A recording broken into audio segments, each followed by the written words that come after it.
Hello everyone, welcome back to my channel and welcome to my craft room. This time we're going to discuss what are those things that you need to have in mind before a craft fair. And tomorrow I am having a craft fair. This is a fall craft fair happening in October, and I want you to be part of my preparation process. Okay, first thing, when you book a craft fair, you need to check that it is a reliable one. So you want to see that they have a Facebook event, that is a public event. You want to ask information about it, like where's the location, what are the hours, how much time you have to prep before the craft fair, at what time do you need to wrap up and go. Also, how is the parking, where do you park, how do you unload your things, and also the rules of this event. If it will there be electrical outlets, will there be will it be indoors, will it be outdoors, do you need a tent? All these details are super important in order for you to prepare to a craft show, for a craft show. How large is the space that you're going to have? What is the fee? Do you need to have candy for kids? Like, for example, tomorrow, that's a fall craft fair. So I have to, in my booth, every vendor will need a bowl with candy for the kids because it's a family event. Details like that depending on what the event is, some vendors ask. For example, if you need a license, if you don't need a license, there's another one that I'm participating that they're asking all vendors for a donation in order to make a silent auction, because it goes towards the cheerleading team of that school, and they're hosting the event. So every event is different, and you really want to know all about it before you prepare, and even before you start doing your inventory for these events. Okay, now we know the information that we need to ask for. Now, what to do, because it can be overwhelming sometimes. So first, gather your supplies. For example, have your marketing stuff, your branded stuff, like for example, branded stickers. If you can have branded bags, that would be great, but it's not necessary. You can always put a branded sticker in your bags, on your bags. These I made myself buying templates off of Walmart, so it's not that hard. And these little packets always come with a link where you can actually prepare them and then print them. So you can do your branded stickers by yourself. Here I have others for my Chachi Stitches one. I have two, Chachi's Baby with all the baby stuff that I do, and Chachi Stitches, which is this one. You want to have your labels. If you're doing headbands, you want to have your display labels. These I got of Etsy. And this person, I will leave her information below, because she has tons and tons of awesome labels. Look at these cup cozy labels. I have scrunchies labels, pacifier clips labels. Seriously, she has for every single team. Look at these for the pacifiers, pacifier holders. You also want to have, that's something that I like to add, and I do this with my online and in-person sales. I like to always add a small coupon that also says thank you. It's like a thank you card, but it also, you can add a code for a discount, and also your information for where they can tag you or where they can leave you a review. All of these tags I got of the same Etsy store, and I will leave that in the description box below. Okay, let's go to the third part. How do you carry all of your things to the event?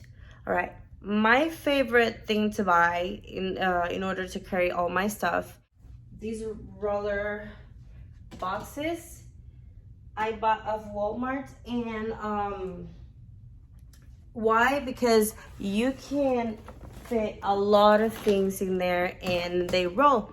You just have to roll them over to your tent or to your booth. So those are really handy for my craft fairs, and I have two of those. Usually in this purple one, what I do is I put all the inventory, my items, or at least most of them, because sometimes depending on what the season is, they don't fit in there. But this one's usually for my inventory, and this black one is where I put my cash register, where I put all the supplies that I need, like all of the things that I just showed you, my stickers, my bags, all of the supplies that I need, even the tablecloths are in there. I take two of these with me. And also you have, well, you will prefer to have someone with you that can help you set up the tent and set up and bring everything over.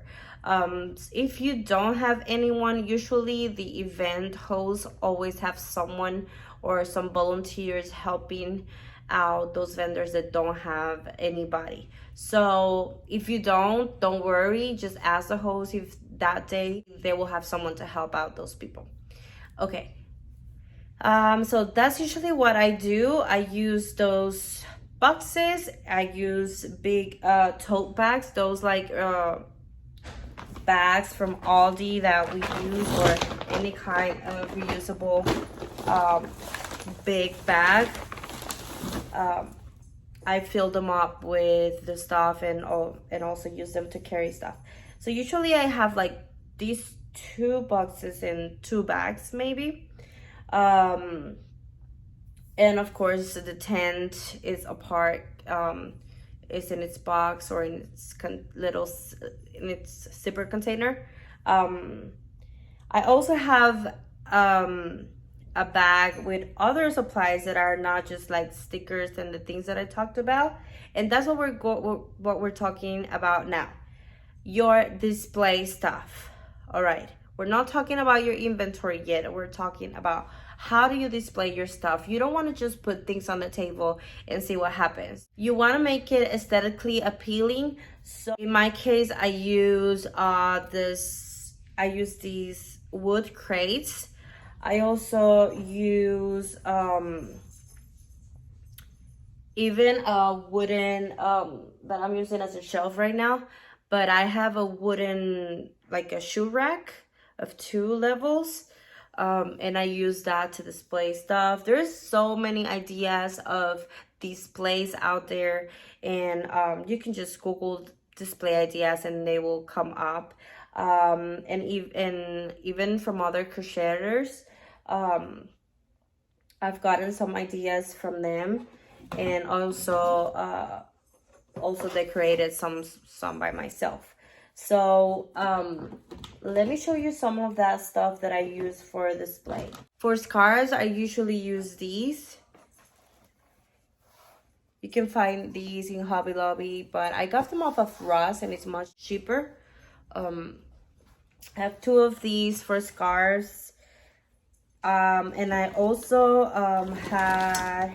saw an idea in the internet of using these candle holders or any candle holder to put hats, and it really looks cool instead of just using those white heads, those foam heads. I don't really like those foam heads, so I thought that the idea was pretty cool, and I went to Goodwill. I got a whole set of these metal candle holders, and what I did was paint them with metal paint, and voila, I have like 4 or 5 of these that I use for my hats during the winter.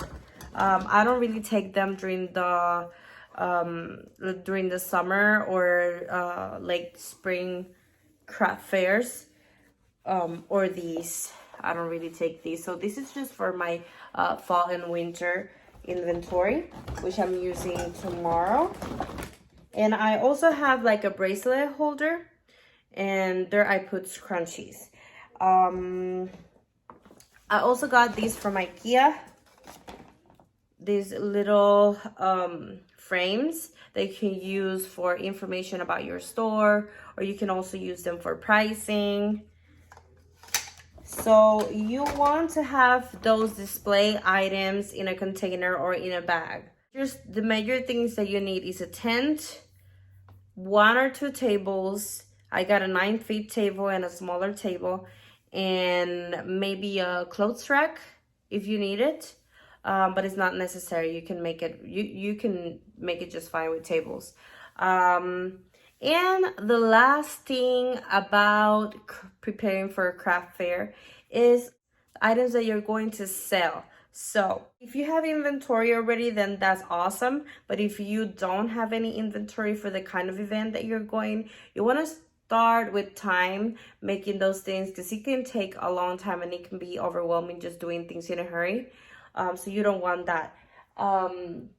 Right now I have stuff from previous craft fairs, but I'm also adding new ones like scrunchies with fall colors, and a couple of things that I've done in the last few months. I always like to practice how I'm putting things the night before, because I don't want to waste time there just thinking, where am I putting things, how do I want it to look. I want to be prepared and know exactly what I want to and how I want it to look from before. We have reached the end of our video. Thank you so much for watching. Don't forget to like and subscribe, and I hope all these tips really help you on your next craft fair. Soon I will be uploading a video of my fall craft fair, so stay tuned and subscribe so you don't miss the next.